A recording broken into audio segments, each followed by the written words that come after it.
예, 안녕하십니까. 황금 독서클럽 건강의학 팀장 윤석현입니다. 저는 이제 가정의학과 전문의로 역사와 문명을 바꾸는 병난의 역사, 즉 전염병의 세계사를 주로 강의를 해왔고, 천주공사와 이 세운의 흐름이라고 하는 주제로 여러분들을 이제 오늘 만나뵙게 됐습니다. 공감과 이해를 돕기 위해서 어떤 방식으로 강의를 하는 것이 좋을까 계속 고민을 하다가 마침 오늘이 이 신입신도 교육이라는 이야기를 전해 듣고, 내가 신입신도였을 때 천지공사와 세운의 흐름에 대해서 나는 어떻게 이해를 했었던가, 이 부분을 생각을 해보면서 강의를 준비했습니다. 자, 요즘 젊은 애들이 보는 일본의 애니메이션 장송의 프리렌이라고 하는 그 애니메이션이 있는데, 거기에 주인공 프리렌이 젊었을 때 같이 동료들과 어떤 퀘스트를 떠나죠. 그리고 그때 쌓았던 추억들을 다 기억을 가지고서 거기 동료들이 얘기를 합니다. 우리들의 기억을 미래로 가져다주는 역할을 해다오. 그래서 제가 입도를 했던 1990년 그 경호년이었거든요. 그때의 기억을, 그 전후반에 있는 그 기억을 여러분들이 이제 지금 살고 있는 21세기로 한번 가져가 보도록 하겠습니다. 자, 그러면 이제 백 투 더 퓨처로 해야 되는 거죠. 자, 우리는 이제 과거로 이제 돌아갈 겁니다. 백 투 더 퓨처를 하는데, 세상에 백 투 더 퓨처가 영화상에서 가는 그 해가 1985년이에요. 아주 신묘한, 아주 묘한 그 연도가 되는데요.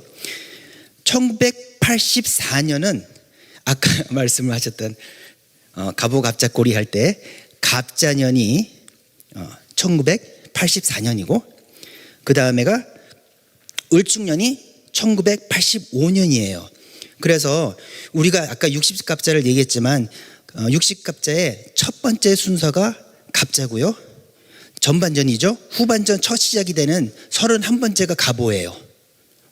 그래서 60갑자를 봤을 때 그 처음 시작하는 것이 1984년인데, 아까도 말씀드렸듯이 갑자는 씨앗이기 때문에 보이지 않거든요. 우리 눈에 보이는 거는 1985년서부터인데, 이 이치를 할리우드에서 알았는지 아니면 신도를 받아서 그랬는지 이 해가 되게 중요하다는 거예요. 서양 역사 이 세운의 흐름에서도 1985년은 너무나도 중요하다는 거예요. 근데 이 1985년 을축년의 물상은 어떤 뜻을 갖고 있냐면, 이렇게 차가운 눈이 내리는 척박한 상황에서 꽃이 하나 핍니다.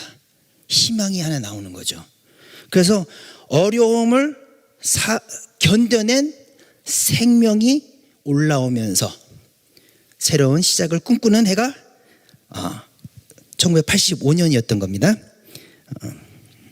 자, 그래서 그런가, 이게 뭐냐면 레이건 대통령하고 이제 고르바초프하고 만나는데, 그때가 냉전 시대였거든요. 구소련이죠. 구소련과 미국이, 그러니까는 눈 덮인 소련과 미국이 제노바에서 처음 만나가지고 회담을 벌리게 되고요. 그러고 난 다음에 제가 이제 그 당시 고등학교 2학년이었거든요. 고등학교 2학년이었는데 주간조선, 서점에 갔는데 주간조선을 딱 봤는데 이 책이 그냥 눈에 보이는 거예요. 단군조선 이렇게 말살됐다. 지금은 상상할 수 없지만 당시의 주간조선은요, 지금은 조중동에서 욕을 하지만 당시에 주간조선은 단군조선 이렇게 말살됐다. 일본 총독부 우리나라 사서 20만 권을 불태웠다. 이걸 어디서 얘기를 했느냐? 이걸 주간조선에서 고발을 한 거예요. 연재를 한 거예요. 그래서 우리가 알게 된 거죠. 여기에 또 뒤에, 지금은 여기 안 나와 있지만, 최난선 씨가 그 역사 왜곡하는 그 현장에서 밝혀낸 것이 뭐냐면, 삼국유사의 환국을 환인으로 고쳤다 하는 부분을 밝혀냈거든요. 그래서 엄청 싸웁니다. 근데 그 부분에 대해서도 이 주간조선에서 밝혀냈어요.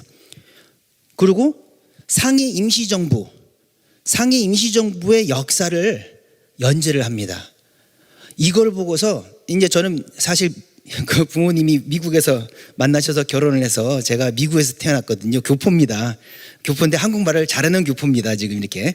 그래서 한국을 와서 여러 가지 정체성을 가지고 이제 혼란을 느꼈는데 이거를 보면서 와, 뭐 벼락을 맞은 느낌이 들었는데 그때 받은 충격은 아마 미스터 선샤인, 유진 초이가 한국에 가서 애시나 씨를 만나면서 그 사람의 인생이 송두리째 바뀌죠. 맨 마지막은 어떻게 돼요?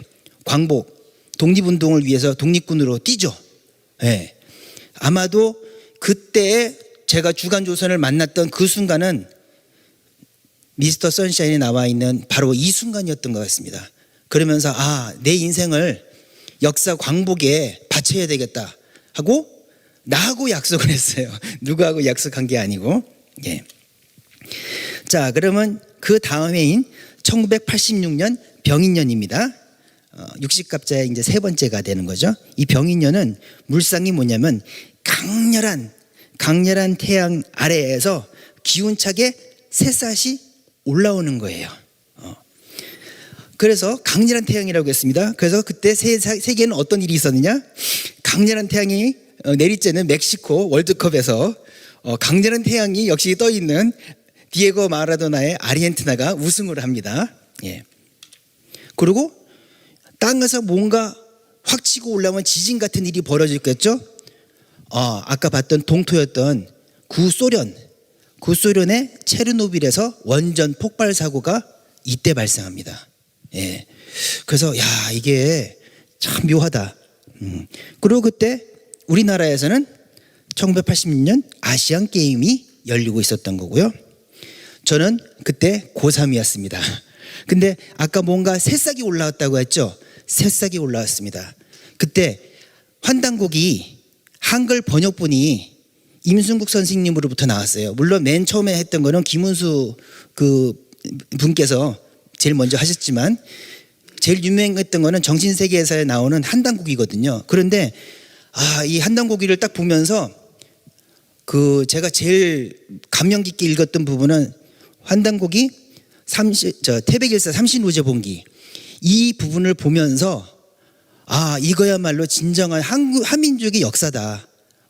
교포로서 느꼈을 때 너무나도 감동을 받았는데 근데 교포가 읽기에는 그 번역문이 태백일사 삼신우제본기의 번역문이 뭔가 좀 갈급증이 있었어요. 그래서 이거를 잘 강의를 해줄 수 있는 스승님을 내가 좀 찾아야 되겠다. 이제 그런 생각을 갖고 있었고 또 이 책에 또 한계가 또 뭐였냐면은 일제의 그러한 역사 왜곡에서부터 벗어나기 위해서 낸 책인데 하필이면 책 이름 시작이 환단고기로 해야 되는데 한단고기로 나온 거예요. 그래서 원래 환은 굳셀 환자거든요. 춘추라고 하는 그 역사서에도 보면은 환공이라고 나와요. 굳세고 제일 어르신이고 환주라고도 하거든요. 우리나라 조선왕조실록에 보게 되면 이성계 집안에 가장 이렇게 시조가 되시는 분을 환주라고 적고 있어요. 환이어야 되는데 왜 환이냐? 일제시대 때 일본식 발음으로 환이 안 돼서 한이라고 읽었대요. 그래서 안타깝게도 한단고기가 돼버렸습니다. 그렇지만 저는 이 책을 통해서 그래 나는 역사운동을 하겠어. 내 일평생을 바치겠고 그리고 태백일사 삼신오제본기를 나를 가르쳐 주실 스승님을 내가 반드시 찾아야 되겠다. 그리고 4년 뒤에 그 스승님을 만나 뵙게 되죠. 지금의 종도사님이십니다. 네. 자, 1987년 정묘년입니다. 이 정묘년은 물상이 이렇게 아주 캄캄한 칠흑 같은 어둠 속에 이 촛불 하나가 나타나죠. 작고 미약합니다. 하지만 그 작고 미약한 불이기 때문에 주변이 보이기 시작을 하고 그 불이 들판에 붙는 순간 어떻게 돼요? 확 하고 퍼지게 되죠. 그게 바로 정묘년의 물상인데 정묘년의 세상에서는 어떤 일이 있었는지 한번 볼까요? 아주 어두컴컴한 건데 요즘 사람들이 보면 아주 시급할 이제 그래프죠. 자, 미국의 주식시장에 개벽 실제 상황이 벌어진 겁니다. 자, 이렇게 쭉 올라갔죠. 여름철, 봄철, 여름철 이렇게 쭉 올라가서 여름에 끝까지 갔다가 하추 교육기에 개벽 상황을 맞은 거죠. 그래서 이때 나온 얘기가 블랙 먼데이, 검은 월요일. 그 이제 그 부의할 때 검정색을 치잖아요. 그러니까 이제 이때. 근데 이 개벽 실제 상황이 돼가지고 다 죽었다고 해서 수많은 사람들이 죽었죠, 당연히. 그렇지만 여기서 이거를 미리 알고서 거기에 소중한 그 불길을 잘 갖고서 부자가 된 게 워렌 버핏이거든요. 예, 그렇죠. 누구에게는 위험한 일이지만 그렇지만 그 불씨를 잘 지키고 있는 사람에게는 엄청난 기회가 되는 바로 그런 일이 벌어졌던 해입니다.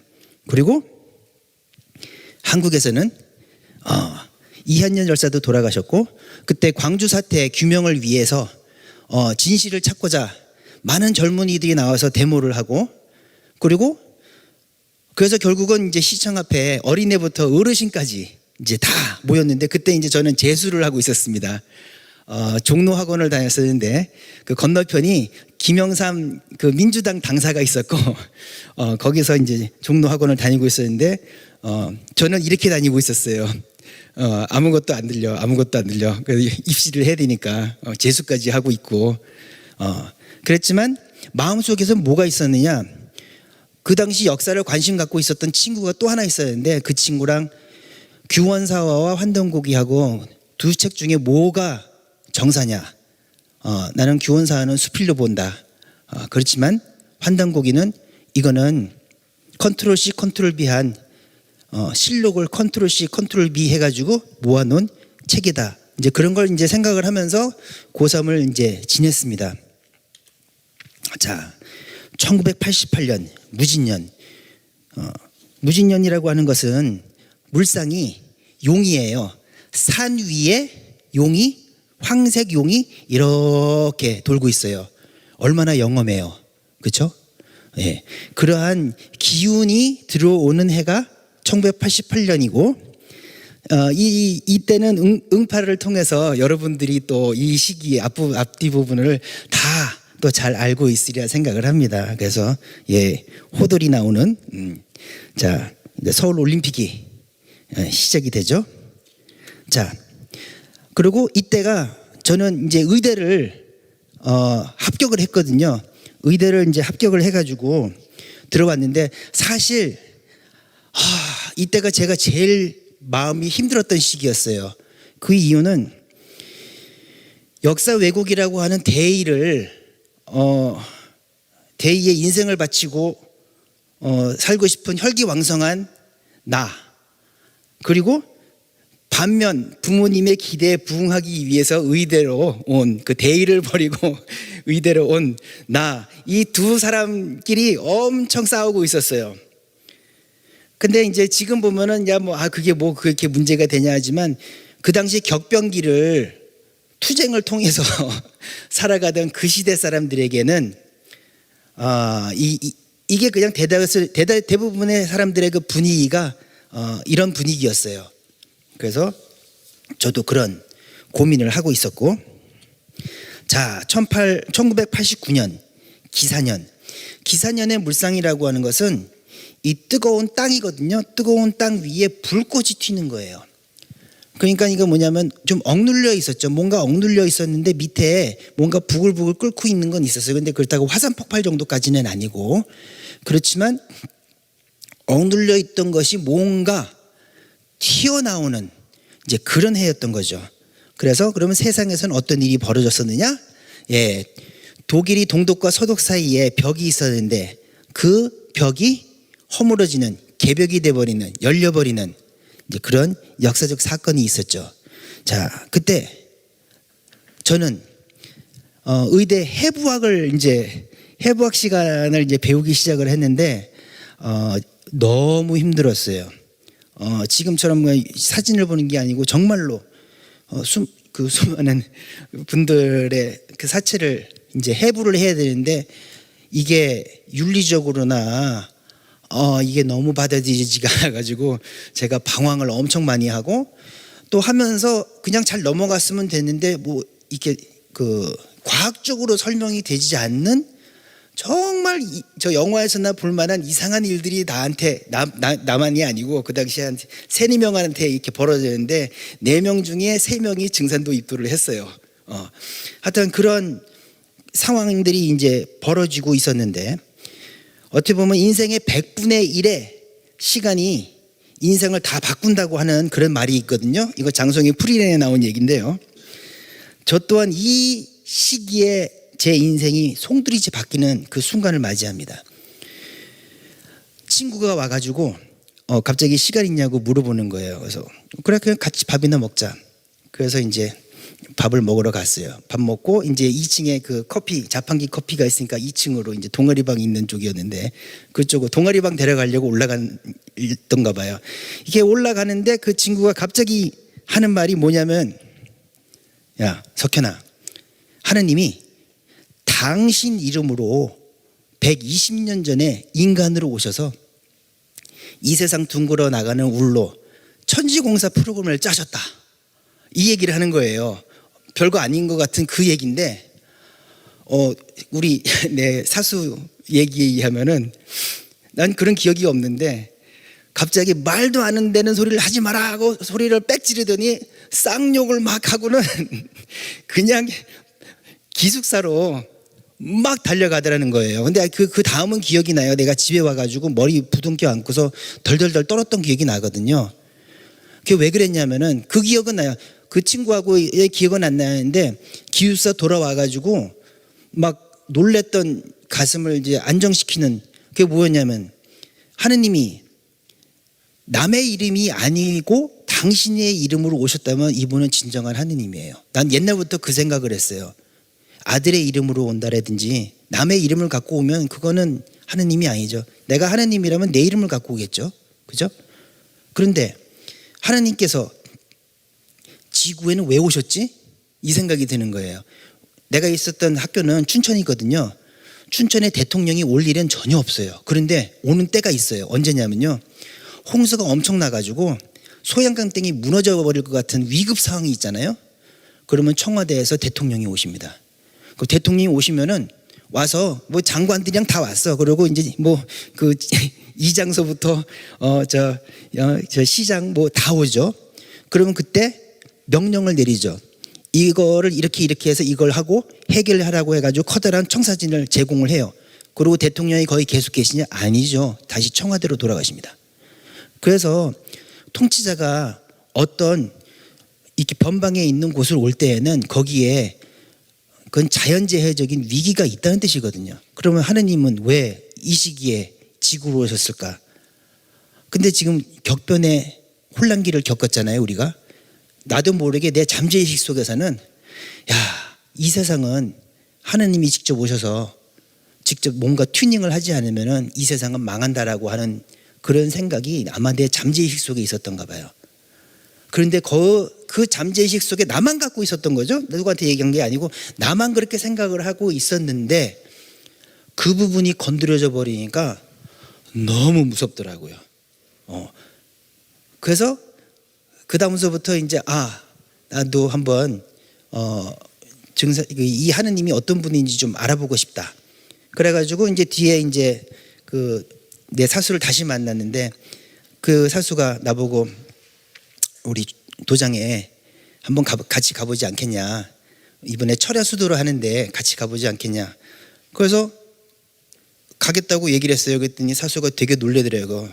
뒤에 물어보니까 그렇게 욕을 했는데 3번 권하라고 해서 어쩔 수 없이 두 번째를 권했는데 너 같은 놈은 일찍 죽어야 돼 해서 가능하지 않을 걸로 저한테 얘기를 한 건데 그랬기 때문에 또 제가 또 마음이 동했던가 봐요. 그래서 이제 갔어요. 갔더니 거기 계신 그 강원도 그 강원대학교 성도님들이 또 열심히 또 수행을 하시고 거기 교수님도 열심히 수행을 하셔서 기운이 너무너무 그래서 이제 수행을 5시간 하니까 거기서 이제 태울주를 같이 따라 읽는 심령 소리도 듣게 되고 그러고 난 다음에 그쵸 이제 거기까지 그래서 거기까지 이제 제가 이제 지금 진도가 나갔어요. 자, 그 다음 해는 1990년 경호년이거든요. 경호년의 물상이라고 하는 것은 이게 하얀 말, 백마죠. 유니콘이잖아요. 뭐 벌써 뛰어가죠. 뭐 이 뜨거운 시련 속에서 스스로 단련을 하면서 목표를 향해서 거침없이 달려가는 그러한 강인하고 역동적인 그 개혁의 에너지를 갖고 있는 해가 경호년입니다. 자, 그때 어떤 일이 있었을까요? 이탈리아에서 자, 이제 경호는 백마라고 했습니다.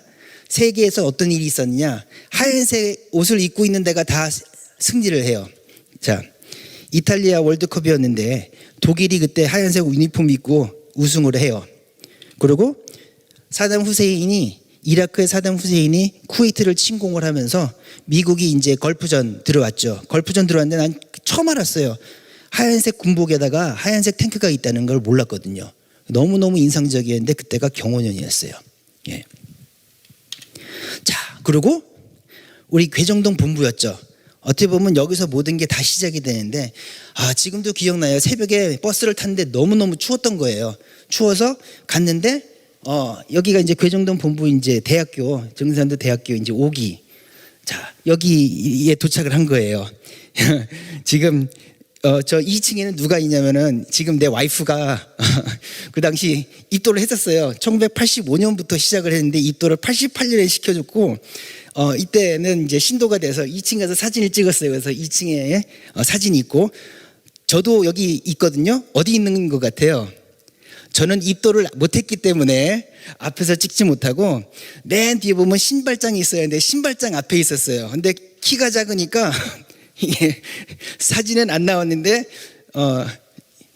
저기 맨 뒤에 있는 저 사람 뒤에 이게 조그만 사람 하나 있었을 거예요. 예, 그게 저였습니다.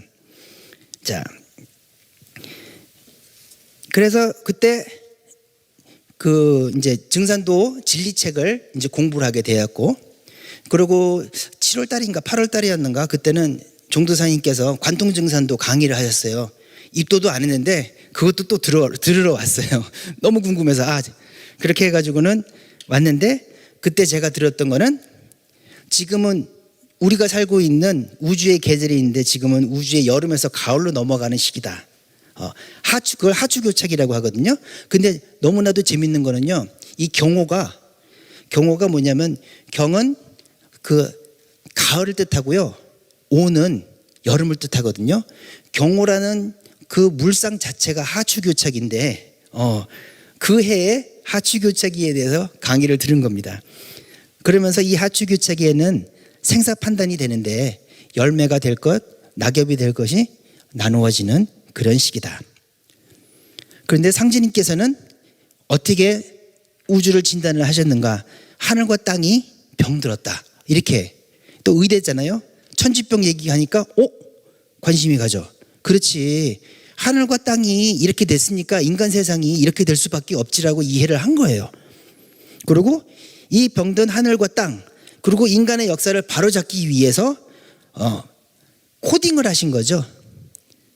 하늘이 올라가는 운행 방식과 땅이 올라가는 운행 방식 그리고 사람의 역사 거기에 코딩을 새로 하신 거죠. 이것이 바로 천지공사다. 이걸 들으니까 이해가 되더라고요. 그래서 아직도 기억나는 게 혼란 끼짝이 없는 말대의 천지를 뜯어 고쳐 새 세상을 열고 비급에 빠진 인간과 신명을 널리 건져 각기 안정을 누리게 하리니 이것이 곧 천지개벽이다. 그때 그 성구가 너무 감동적이고 해서 그냥 그때 외웠던 게 이 나이 되도록 아직까지도 기억을 하고 있거든요. 예. 그래서 상지님께서 이 병든 천지를 치유하는 유일한 길로서 상지님께서 직접 기획하신 우주 구조조정 프로그램이 천지공사다라는 거를 이제 그때 듣고 이해를 하게 되면서 나 증산도 해야 되겠다. 그래서 입도식을 음력 7월 28일 1990년 음력 7월 28일 날 입도식을 올리게 되죠. 자, 그 다음 해 1991년 신민년입니다. 자, 신민년의 물상은 뭐냐면 사실은 땅 밑에 재련된 칼 또는 땅 밑에 숨어 있는 보석 이런 뜻을 뜻하거든요. 그런데 바로 이거 생각을 해보니까 이게 엑스칼리버잖아요. 그죠? 재련된 칼이 꽂혀 있는 건데 그 재련된 칼이 왜 중요하겠어요? 그 재련된 칼은 정통성을 상징하죠. 그리고 그 엑스칼리버라고 하는 것이 꽂혀 있을 때는 잠재된 능력이죠. 미래의 희망이죠. 그게 나오게 되게는 어떻게 돼요? 기존에 있던 세상이 들어가고 새로운 세상이 열리는 그 분기점이 되는 그 시기가 신민년이거든요. 그거 양띠잖아요. 그 상진님께서는 몇 년 무슨 생이세요? 상진님께서 신미생이십니다. 예. 그래서 이런 뜻을 담고 있는 거거든요. 그리고 그때 세상에서는 어떤 일이 벌어져요? 정말로 이런 일이 벌어집니다. 소련이 붕괴가 되면서 레닌의 동상이 철거가 되고, 그리고 www 이 도메인이 이때 열리면서 새로운 세상이 열릴 수 있는 기틀이 잡히는 것도 이 신민년에 일어나게 되죠. 자, 근데 그때 제가 너무나도 인상 깊었던 부분은 뭐냐면은, 다른 데는 하나님 아버지를 얘기를 하시는데 증산도는 땅의 여신을 얘기를 해요. 누천년 동안 남자의 사역거리와 완농거리에 지나지 못하던 여자의 원을 풀어 정음정령으로 건곤을 다시 지으려니와 앞으로는 여자의 말을 듣지 않고선 남자의 권리를 행하지 못하리라. 너무 충격적이어서 이 성구도 그냥 외워버렸어요, 그 당시에. 그런데 이 말씀이 언제 나오는 것이냐, 이게 아마도 제가 잘 모르거든요. 도전을 잘 모르지만 1906년 수부님을 모셔올 때 이 성구가 혹시 나왔던 것이 아니에요. 1906년 생각을 해보세요. 아까 봤던 미스터 선샤인, 애신아기 씨 있던 시절이잖아요. 그죠? 그러면은 그 당시엔 남존여비였고 여성의 인권이 없던 시절이었어요. 여성이 이 정도의 말도, 미국에서도 여성운동을 한다고 하지만 여성운동이 나온 건 2차 세계대전이 지나고 난 다음서부터 여성운동이 나와서 비슷한 얘기를 하기 시작을 했는데 1906년에 이런 말씀이 너무 충격을 받은 거죠.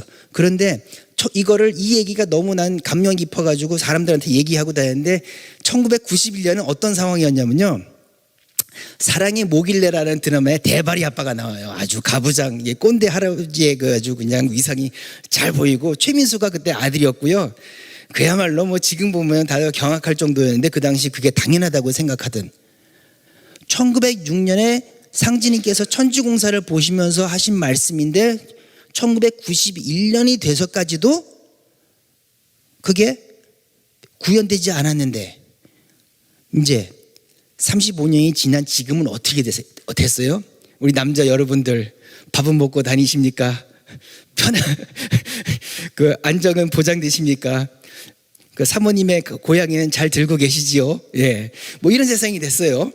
그리고 지금 여기 보면은 삼성 갤럭시 S25 울트라 최신 광고를 보게 되면은 세상이 얼마나 변했는지 너무 잘 나와 있는데, 뭐 굳이 광고를 안 봐도 우리 삶을 보면 어느 정도로 바뀌었는지 알 수가 있죠. 이렇습니다, 천지공사가. 자, 그런데 그때 내가 교포니까 사수가, 야, 내가 너한테 굿뉴스, 좋은 소식 하나 알려줄게. 장차 우리나라 말과 글을 세상 사람들이 다 배워간다. 에이, 말도 안 돼.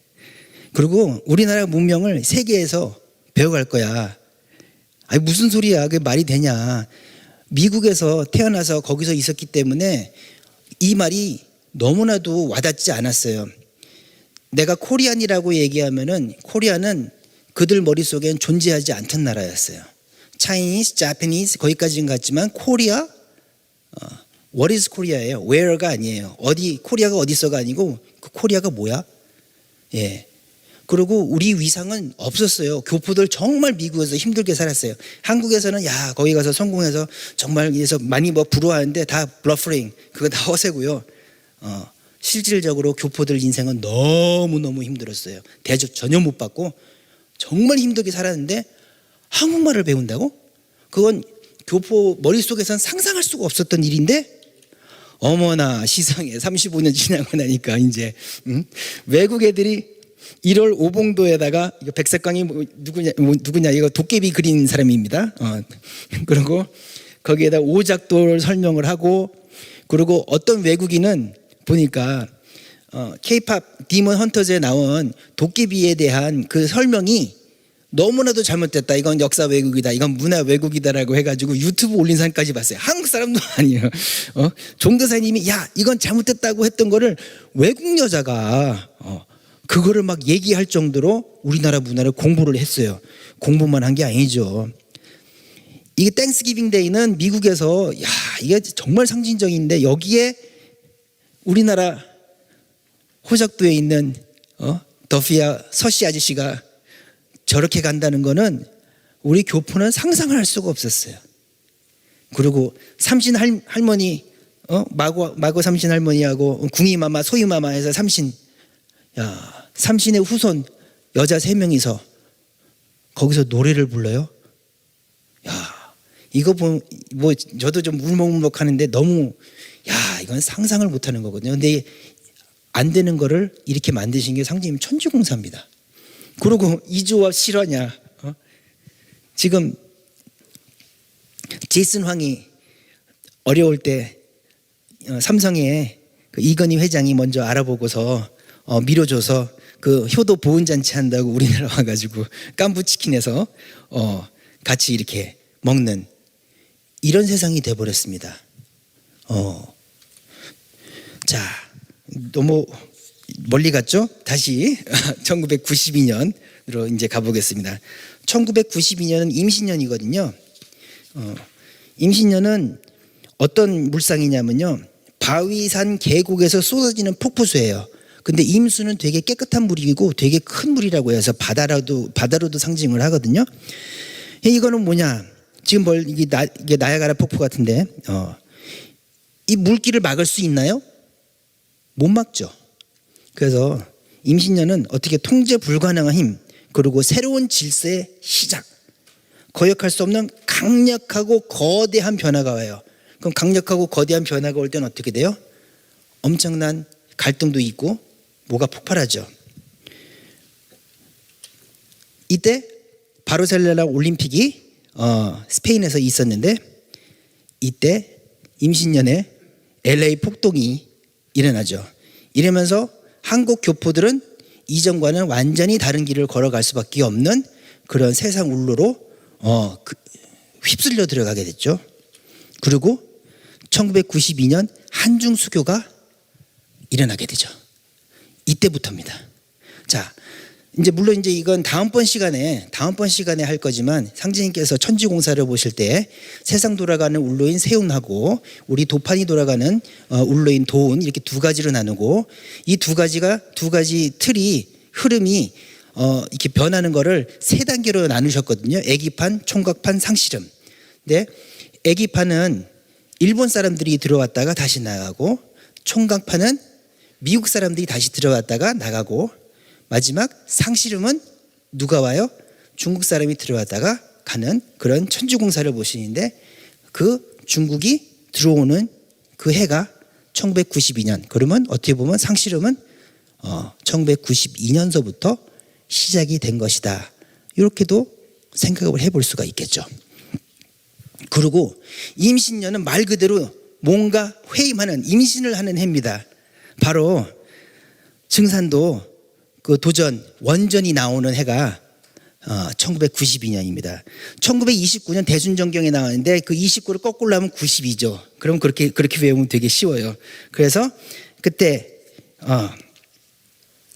각 교단에서 출간된 책들이 막 나왔어요. 그때 서울의 교보문고에 가보면은 매번 그 각 교단에 나오는 그 책들이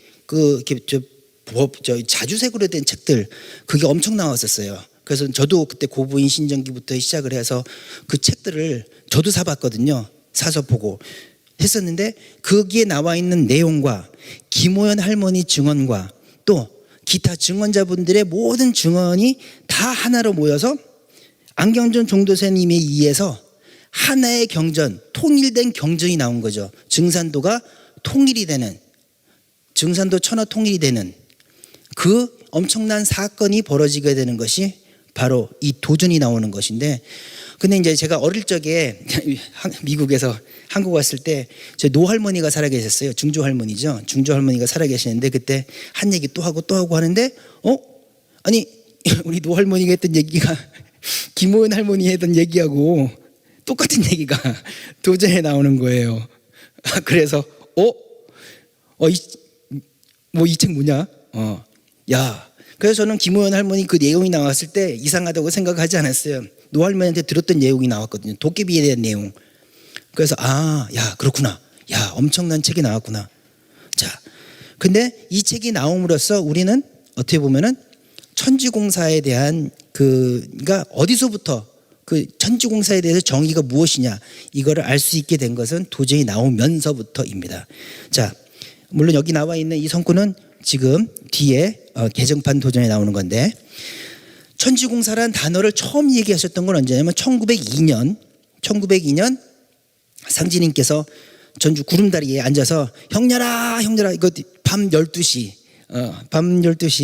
그때 구름다리에 앉아서 무지개 구름다리에 앉아서 김영을 성도님을 부르시고 김영을 성도님이 오시죠.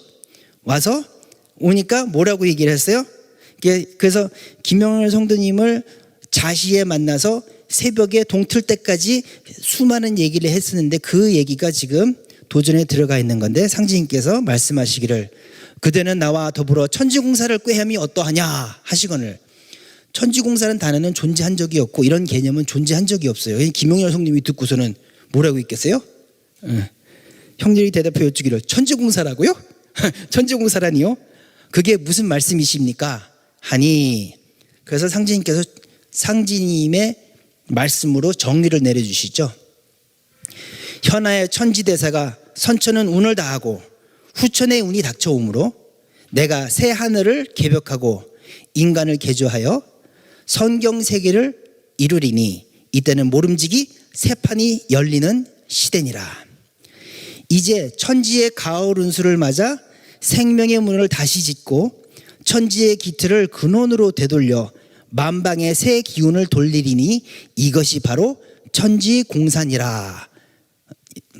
여기서 이것이 바로 상지님의 천지공사에 대한 공식적 정의, 데피니션입니다. 이걸 딱 들었고 그걸 이해를 하기까지 또 많은 설명을 하셨겠죠. 그러고 난 다음에 이제 어느 정도 말을 알아들었을 때 맨 마지막에 제일 중요한 얘기를 하세요. 이때는 천지의 비극적 시운으로 이름 없는 악질이 창궐하리니, 만약 선이 신선의 의학이죠. 우리 동양의학은요 전통적으로 신선의학에서 나왔어요. 동의보감도 사실 유교의학이 아니거든요. 그거는 신선의학이에요. 책을 보시면 나와 있어요. 유교 나라에서 신선의학이 나온 거거든요.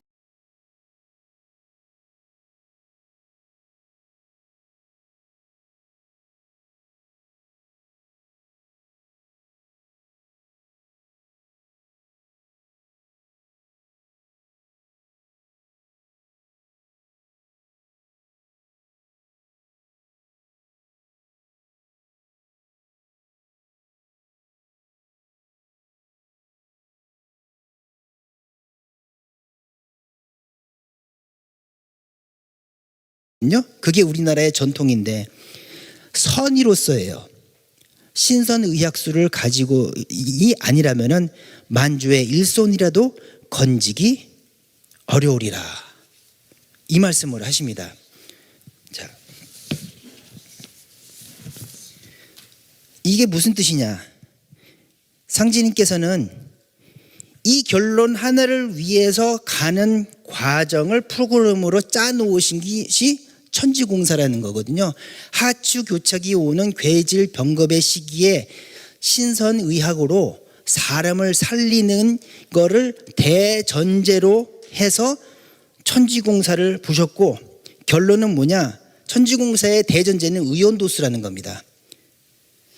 그래서 악질 창궐로부터 선의의 가르침으로 구원을 한다는 것이 목표점이고 이것이 대전제인 겁니다.